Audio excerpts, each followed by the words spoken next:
So, Rambo First Blood Part 2 tells the story of Rambo as he heads back to Vietnam to save his fellow soldiers from imprisonment and must deal with the Vietnamese and Russians. Yes, because during the Cold War, and Russians were our enemies no matter what you saw.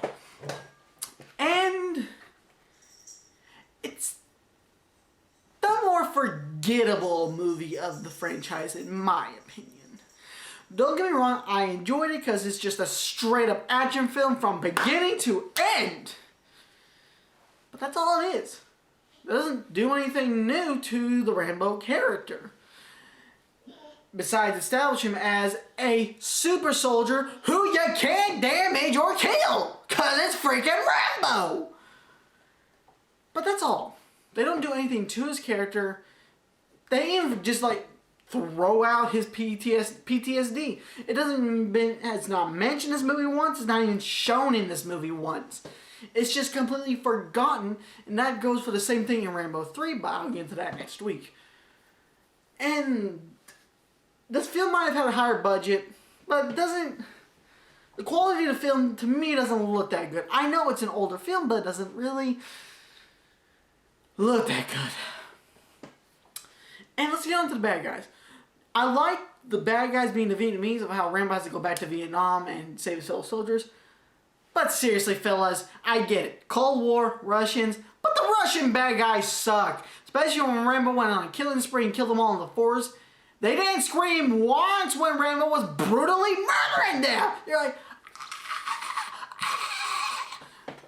who the heck is gonna hear you? And let's get in with the love interest.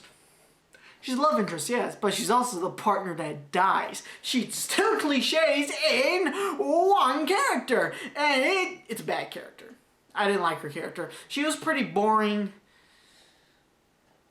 And she's just there to die for the, oh no, my partner has died and I must avenge him cliche. Not that great of a character. She's only important once in this movie, and that's to save Rambo from the Russians via the prostitution service. I'm not going to get into that because it's stupid. It's mentioned once just to establish what she's going to do in a few scenes later.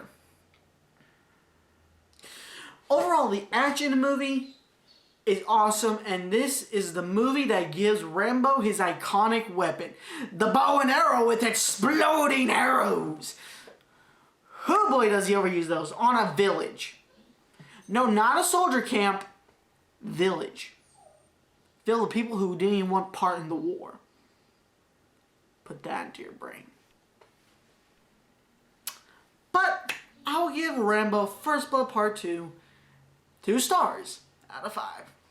Join me next week as I review Rambo 3 and get the awkwardness over with. Oh boy. So until then, guys, I'll see you later.